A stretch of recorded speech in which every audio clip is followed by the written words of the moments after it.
الكون الذي حار. الله الله الله أكبر. بسم الله الرحمن الرحيم. الحمد لله وحده والصلاة والسلام على من لا نبي بعده. أما بعد. اللهم رب اشرح لي صدري ويسر لي أمري واحلل عقدة من لساني يفقه قولي. سبحانك لا علم لنا إلا ما علمتنا إنك أنت العليم الحكيم. اللهم انفعنا بما علمتنا وعلمنا ما ينفعنا.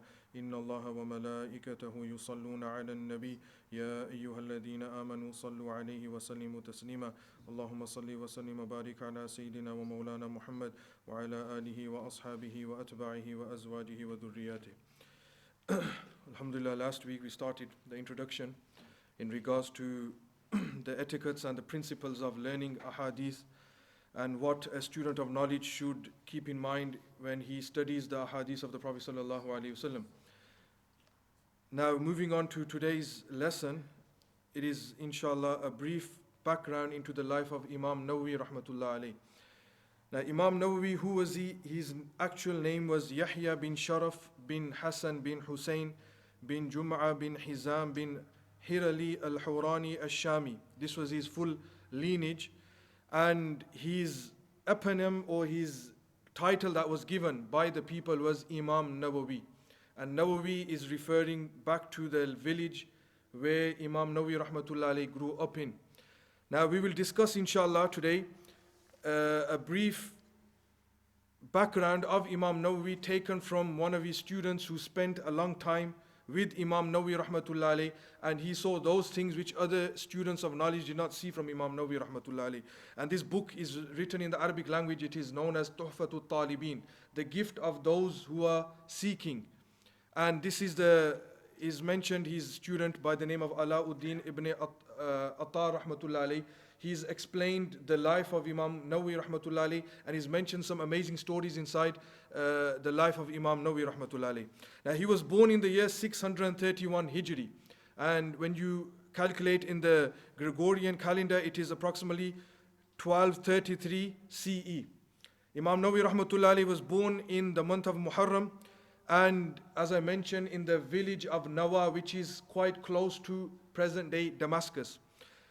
Now, I heard from many of my teachers, they've mentioned, and we will understand as well today, that those people whom Allah subhanahu wa ta'ala chooses, He doesn't look at the background and the location of these people. Allah subhanahu wa ta'ala just picks whoever He wants. Allahu yastafi min al-malaikati rusulan wa min al-nas. Allah subhanahu wa ta'ala chooses from the angels and from mankind messengers, whoever He wishes and whoever He decides to choose. He doesn't look at location. That is why when you look at all the 6 authentic books, Imam Bukhari, Imam Muslim, Imam Tirmidhi, Imam Abu Dawud, and the rest of the Imams, you look at their location and where they were from, these are all non-Arabs. And they've got nothing to do with the Arabian Peninsula, and these people Allah subhanahu wa ta'ala chose. In the same way, Imam Nawawi rahmatullah alayhi, he was chosen from a village which was not a center of education and where people would see a lot of scholars emanating and graduating from. So he was born from Nawa, this village. And the 7th century, the area and the time location where Imam Nawawi rahmatullah alayhi was growing up in was a very difficult time. Why? Because you were passing through the Mongol period where they had attacked and destroyed the Muslim civilization in Baghdad. The narrations mention 500,000 Muslims they killed, the Mongols. And this was a point where the Muslims were on decline. They were actually being destroyed, and the central objective of these individuals who were attacking the Muslims was that we wipe off the Muslims from the face of the earth. So Imam Nawawi rahmatullah alayh is growing up in this period. You had the era of Nuruddin Zingi rahmatullah alayh, and then you have the period of Imam Nawawi rahmatullah alayh. So this area between the 6th and the 7th century was a time period of a lot of fitan trials, and it was a moment for the Muslims to have a lot of sabr for the sake of Allah subhanahu wa ta'ala.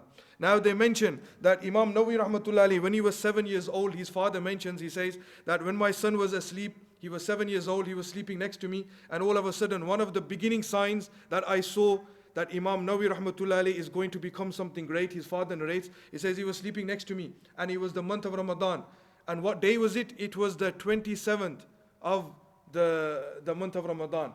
And he says that my son was sleeping next to me, and all of a sudden, just past half the night, my son woke up and he said, Ya abati, ma hadha daw. Oh my father, what is this light which I see that has illuminated the entire room? And he says, my father says, his father mentions, he says that we woke up the whole family and we realized that this is the 27th of Ramadan. This is definitely the night of power, Laylatul Qadr. So this young child, he saw through, the will of Allah subhanahu wa ta'ala, that this night is the night of Qadr. They got up and they started worshipping Allah subhanahu wa ta'ala. How old is he? 7 years old. Contrast that to our children. 7 years old, they know everything about the dunya apart from the deen of Allah subhanahu wa ta'ala. 7 years old, they will tell you everything about games, consoles, everything connected to the dunya, but you even ask them the basic fundamentals of Islam, and unfortunately some children do not even know how to relieve themselves the sunnah method and the correct way.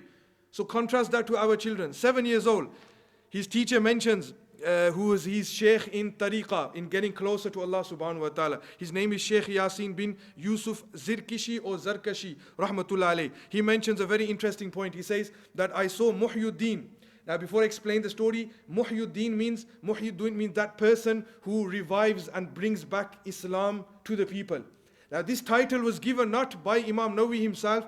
This was a title which the people selected for Imam Nawawi rahmatullah alayh. But as for himself, he disliked this title. People used to say, Muhyiddin has arrived. Sheikh Muhyiddin, the Sheikh of the one who has revived the deen of Allah subhanahu wa ta'ala. When he used to hear this, he used to say to people, if I hear you saying this about me, I will not forgive you on the day of judgment in the court of Allah subhanahu wa ta'ala. Why? Because the deen of Allah is thabit, is qaim, without me. Deen of Allah is not being protected by me. Allah subhanahu wa ta'ala will protect the deen.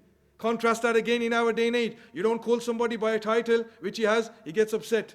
He won't talk to you for a week. Because these people have become materialistic. Unfortunately, in the day and age we live in, Imam Nawawi from a village, from a background, he has no respect in regards to status. But in reality, he did become the individual who revived the deen of Allah subhanahu wa ta'ala. So he disliked this and he used to quote the verse of the Quran, فَلَا تُزَكُّوا أَنفُسَكُمْ. Do not purify yourself in front of the people. Do not say that, mashallah, I'm like this. Rather, leave everything in the court of Allah subhanahu wa ta'ala. You might think you are pious, but in the eyes of Allah subhanahu wa ta'ala, you are the worst. And then the worst which we look at, they might be the most closest to Allah subhanahu wa ta'ala. So this title, Muhyiddin, his Sheikh, he says that I saw Muhyiddin when he was approximately 10 years old. Now imagine, 7 to 10. When he reaches the age of 10 years old, he mentions the Sheikh, he says, I saw him in the streets in Nawa, in the village of Nawa, and the kids, they were forcing him to play with themselves. And he was disliking it and he was running away from them. So he says, I looked at the Imam Nawawi rahmatullah alayh, and he was crying, he was upset. The kids were forcing him to play with them. And I said to the child, I said, why aren't you playing with the children? He said, we weren't created by Allah subhanahu wa ta'ala for this purpose. We were created to recognize Allah subhanahu wa ta'ala. So from 10 years old, he already had this understanding that the mission in my life is to please Allah subhanahu wa ta'ala, to worship Allah subhanahu wa ta'ala. So at the age of 10, so Sheikh Yasin bin Yusuf, he says that I went to his ustad in the maktab, where he was studying the Quran. He had memorized many portions of the Quran. I went to his ustad and I said to his ustad, I said, make sure you take care of this young boy. And he said, because I believe that Allah subhanahu wa ta'ala will make him the greatest scholar in his time. So his ustad said to me, he said, Amunajjimun anta, are you a fortune teller? Are you an astronomer? Do you look into the stars? Are you making this up? Why are you saying this? He said, Innama antaqani Allahu bidhalik. He said, I'm not saying it from my own initiative. Allah subhanahu wa ta'ala has made me speak what I have just said. And what happens? Imam Nawawi rahmatullah becomes the greatest scholar in his time, which we will learn inshallah very shortly. So at the age of 10, now his pursuit of knowledge, the ulama mention, his student mentions, he says that Imam Nawawi rahmatullah till the age of 18, he lived in this village of Nawa. And when obviously the ustad was told by the sheikh of the tariqah at that time that make sure you take care of this child, he spoke to the father of Imam Nawawi. And the father, he began worrying and having this concern for his child that I need to put him towards the deen of Allah subhanahu wa ta'ala. The narrations actually mention as well that his father, he put him inside a shop, to buy and sell. And they mention that when he used to stand to buy and sell and in the business, in the shop, taking care of the shop. His whole time spent inside the shop, he never wasted a single moment except he used to keep on reciting the Quran Kareem. Even at that age, when he was a very young boy. So he says when he reached the age of 18, his student mentions, Imam Nawawi, that at the age of 18 in the year 649 Hijri, his father took him to Damascus. And Damascus at that time was the central point of education. The ulama mentioned 300 institutes were available at that time inside Damascus. So you had a variety of places where you could study. So he left his hometown in pursuit of knowledge at the age of 18 to go and seek the deen of Allah subhanahu wa ta'ala. Let me just mention something important here. You know, we send our children to the maktab, and what do? The ustad sees that the child has potential, but what destroys the child? It is the environment, of course, but the parents have no concern for their children. You know, by Allah, I've seen so many children with my own eyes who have the ability to learn. They have a very strong memory. They have the jazba, they have the yearning to learn the deen of Allah. But because of the slacking of the parents and the desire of the parents connected to the dunya, their child is destroyed in this dunya. And he ends up selling drugs, becomes the crackhead of the community, or he doesn't even utilize himself inside the dunya as well. You know, so if we see our maktab teacher telling us that our child is good, he's going, then we should cooperate with the maktab teacher and start listening to how we can better our child and try to take the focus and the attention of our child from the dunya towards the deen of Allah subhanahu wa ta'ala. 649, 18 years old, he travels to Damascus. Now they mention that when he reached Damascus, Imam Nawawi rahmatullahi alayhi, he joined a madrasa by the name of Rawahiyya, and in another way of mentioning they say Rawajiyya, which was inside Damascus. And Imam Nawawi rahmatullahi alayhi, he learned all the books of ahadith, all usul fiqh. He learned all the sciences you could ever imagine through all the greatest mashayikh who were present inside that madrasa in Damascus. And he mentions himself, he says, Allah ibn Din Attar rahmatullahi alayhi, he mentions this, he says that my Shaykh Imam Nawawi, he said to me, he said, when I was studying, I did not ذكر لي شيخنا أنه لا يضيع وقتا في ليل ولا في نهار حتى في الطريق. He said, my Shaykh mentioned to me, when I was studying, I didn't waste a single moment in the day, a single moment in the night, to such an extent, even the traveling period, you know, from one area to another, one road to another. He says, even in the journey of mine, I didn't waste a single moment in learning about the deen of Allah subhanahu wa ta'ala. Imam Nawawi rahmatullahi alayhi further explains, his student mentions, he says, I used to learn 12 hours a day. In 12 hours a day, I used to go over 12 lessons. And then after that, those 12 lessons and those 12 hours, whatever I learned, I would spend another 12 hours going over the lesson which I learned during those 12 hours. So 24 hours I used to spend day and night learning about the deen of Allah subhanahu wa ta'ala. And he says himself, he says, Allah subhanahu wa ta'ala blessed me in my time, and if it was up to me, I don't think this is possible. Even the ulama mentioned, they say that when he was born, Imam Nawawi, till when he died approximately at the age of 45, very young. But if you calculate the amount of works which he has written, then it has to be said that from the age of 18 till 45, it must have been possible for him that he wrote 40 pages every single day from the age of 18 to 45. You know, imagine how much time he utilized in learning the deen of Allah subhanahu wa ta'ala. He says, his student says, I spent 2 whole years without lying on the ground in learning about the deen of Allah subhanahu wa ta'ala. 2 whole years, I never slept on my side. Meaning, I just stood up and slept, or in the position that I was, I slept in that position and continuously learned about the deen of Allah subhanahu wa ta'ala. Now, moving on to his wara, his taqwa, how was his life? You know, a person who has these qualities, did he enjoy himself, or how did he behave in regards to his day-to-day life? So the ulama mention, and his student says, that he lived a very simple and modest life. His student mentions in another place, he says that he walked upon the manhaj of the Sahaba radiyallahu anhum. There was no one in his time who was strict in following the ways of the companions like Imam Nawawi rahmatullah alayh. They mention that a person came to him, he would never accept a gift from any person, and he would, upon occasion, an African man who was from a poor background, he came to give him a gift, and his student says he accepted it from him. And he says somebody else gave him who was from a well-off background, he rejected it from him. Why? Because it brings pride. And another reason behind this is, when you accept from those who are above you, then indirectly you will have to do what they are saying. And Imam Nawawi rahmatullahi alayhi was very far from this, as we will find out inshallah very shortly. So he never accepted any gifts from anybody, and whenever he felt like accepting it from somebody poor or from a poor background individual, then he would accept that gift for the sake of Allah subhanahu wa ta'ala.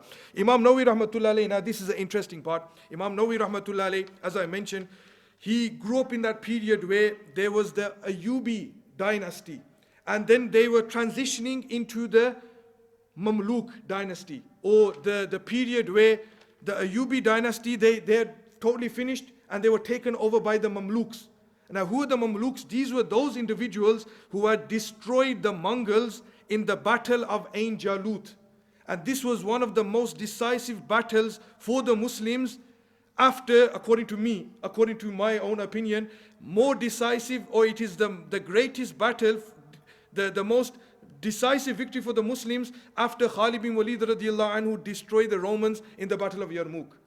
You know why? Because the Mongols were wiping out the Muslims throughout the whole lands of the Muslim lands. They annihilated them. 500,000 Muslims they destroyed and killed in Baghdad. The rivers of Euphrates and the Tigris River was overflowing with either the inks of the books of the Muslims or with the blood of the Muslims. Now these Mamluks, there was a slave who was known by Saifuddin Qutz on approximately the 12th of September in 1260. He was the one who defeated the Mongols in the Battle of Ain Jalut by the Sea of Galilee in Jordan, present-day Jordan. And then from there they totally wiped out and annihilated the Mongols. When these guys defeated the Mongols, these people slowly began to rise in power. And they took over Damascus, Syria, all these areas. And there was a king by the name, or a ruler by the name of Al-Malik Al-Zahir Al-Baybaris. And this man was an evil individual. Now he started having confrontations with Imam Nawawi rahmatullahi alayhi. And this guy, what did he start doing? Because he defeated the Mongols and they totally annihilated them, there were small pockets of resistance that was being shown by the Mongols. So he decided to totally wipe these guys out.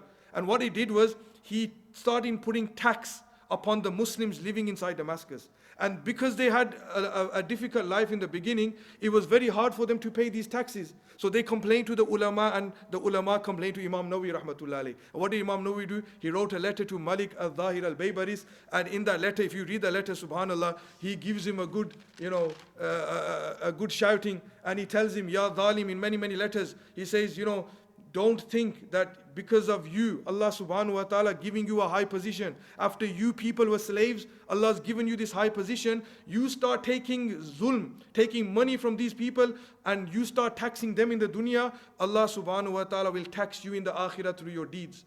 So fear Allah subhanahu wa ta'ala. The king Al-Malik Al-Zahir Al-Baybaris, when they mentioned Imam Nawawi rahmatullahi alayhi in front of him, he used to say, Ana afza'u minhu. I actually feel scared just by the mention of his name. Because Allah subhanahu wa ta'ala had given him this awe. And Imam Nawawi rahmatullahi alayhi, he felt his obligation. He used to say, I do not fear anybody apart from Allah subhanahu wa ta'ala. And when they threatened him, according to another narration, when he wrote a letter to the king, to that ruler, Malik al-Zahir al-Baybaris, he called Imam Nawawi. And he said to Imam Nawawi, according to a narration, he said to all the ulama at that time, he said, give a fatwa that it is permissible for me to take that money of the locals living in Damascus. Everybody gave the fatwa apart from Imam Nawawi rahmatullahi alayhi. And he said, if you don't do it, then I'm going to kick you out of Damascus. He said, do whatever you want. I'm not scared from anybody apart from Allah subhanahu wa ta'ala. He left Damascus. And when the ulama, they spoke in favor of Imam Nawawi, that please bring him back, let him come back. Imam Nawawi rahmatullahi alayhi said, as long as Malik al-Zahir Baybaris is alive, I'm never going to return back to Damascus. These people were usuli, they had principles. Imam Nawawi had so much fear of Allah subhanahu wa ta'ala that when he wrote this letter, people actually told him that, you're writing against the ruler of the time. Your life is at stake. But what did Imam Nawawi rahmatullahi say? And this is part of his opinion as well, and majority of the ulama mention this, that it is wajib upon every single Muslim to command good and forbid evil. It is wajib. And he says this is the aqidah of Ahlul Sunnah wal Jama'ah. Anybody who goes against this is only a small fraction, like the Rawafid, the Shia.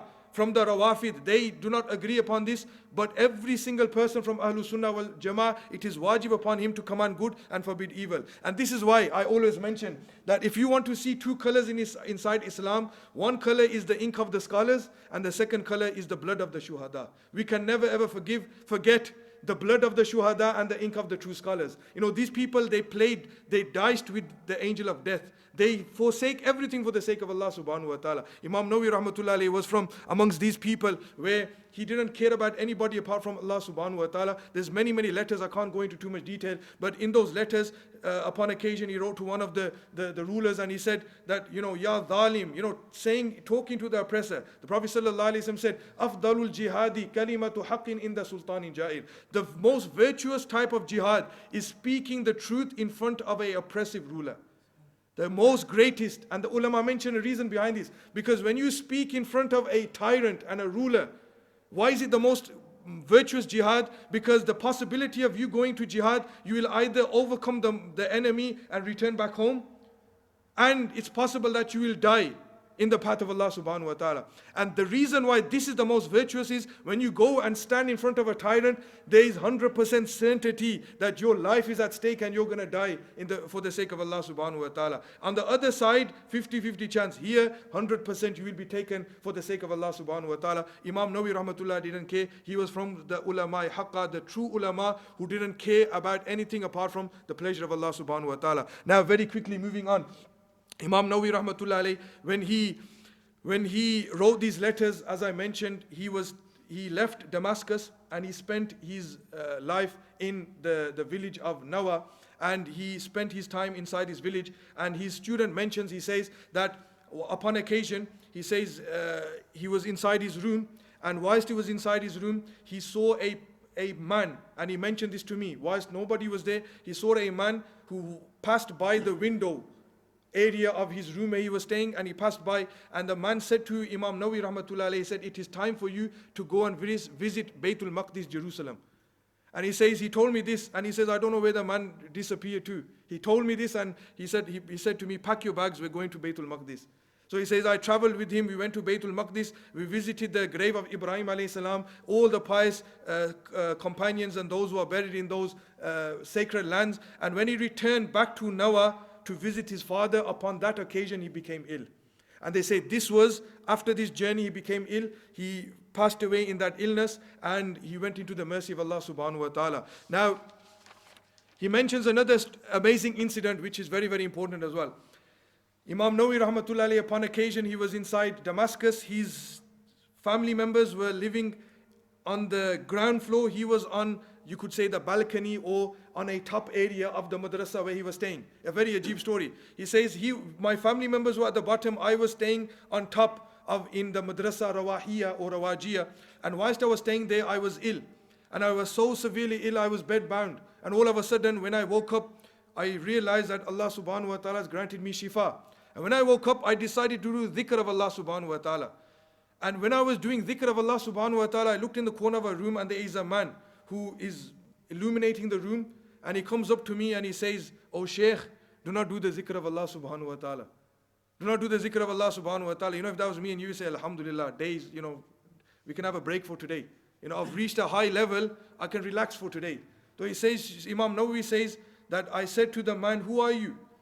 And he said, don't worry who I am, don't do the zikr of Allah subhanahu wa ta'ala. And he says, I realized that this man is Iblis, shaitan. So I said, A'udhu billahi minash shaitanir rajim. And this man, he disappeared. He says, I came down, and when I was coming down to come back to ground level 1, you have to open the door. And he says, I looked for the lock and the room was locked. How can this man have entered? I mentioned this to my father.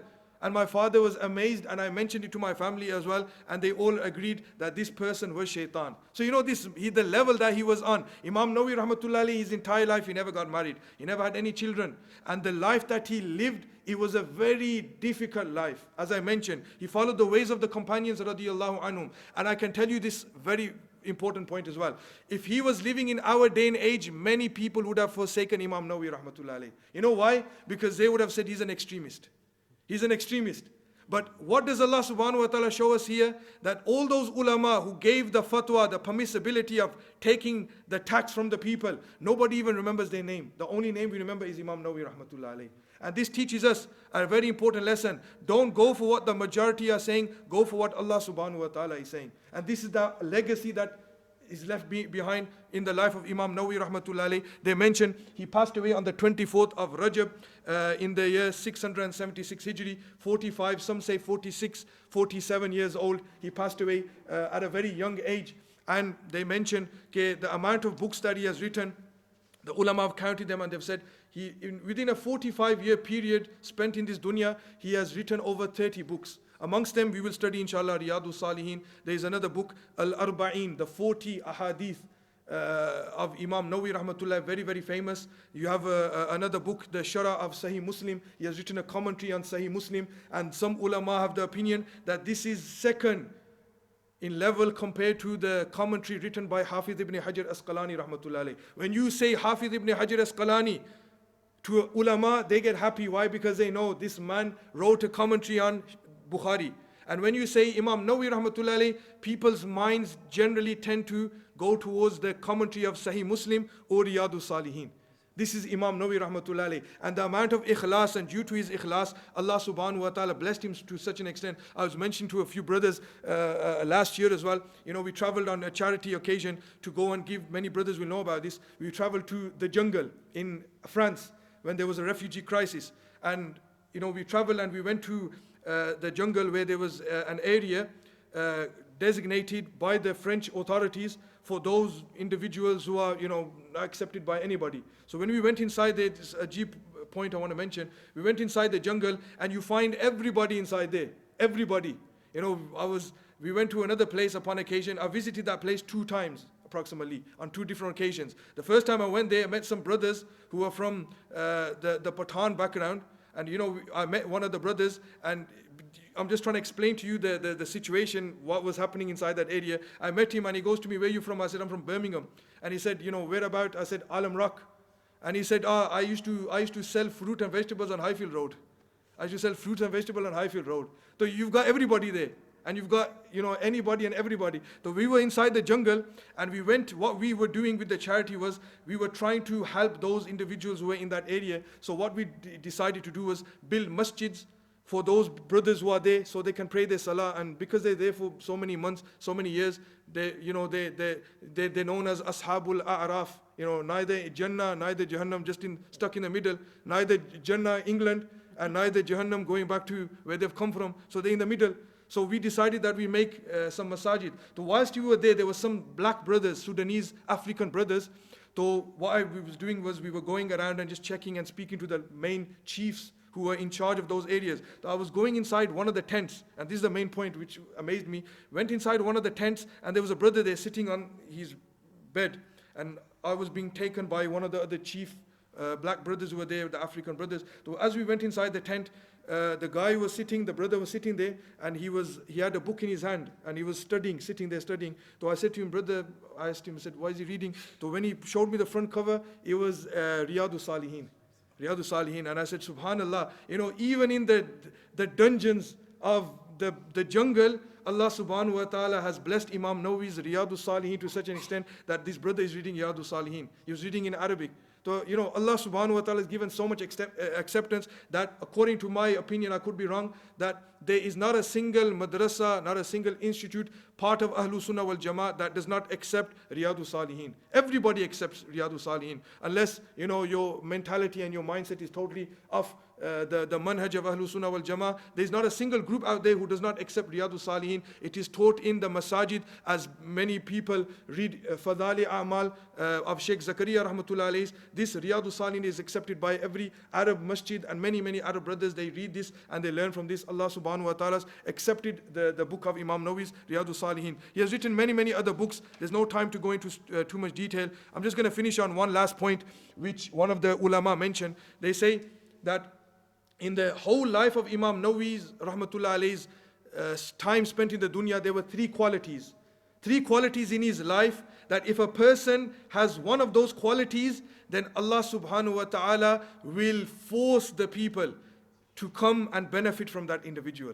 Three qualities. Number one, they say he had knowledge of the deen of Allah subhanahu wa ta'ala. And because of this, many people benefited from Imam Nawawi rahmatullah alayh. If you have that one quality of knowledge, the deen of Allah, Quran and ahadith of the Messenger of Allah sallallahu alayhi wasallam, and you disseminate and you spread this knowledge, then Allah subhanahu wa ta'ala will bring people from the four corners of the world to you. Number two, that with this knowledge, no inclination towards the dunya. Imam Nawawi rahmatullah alayh, no inclination. You know about Imam Nawawi? They say he only used to eat once in the morning and he used to drink once in the night.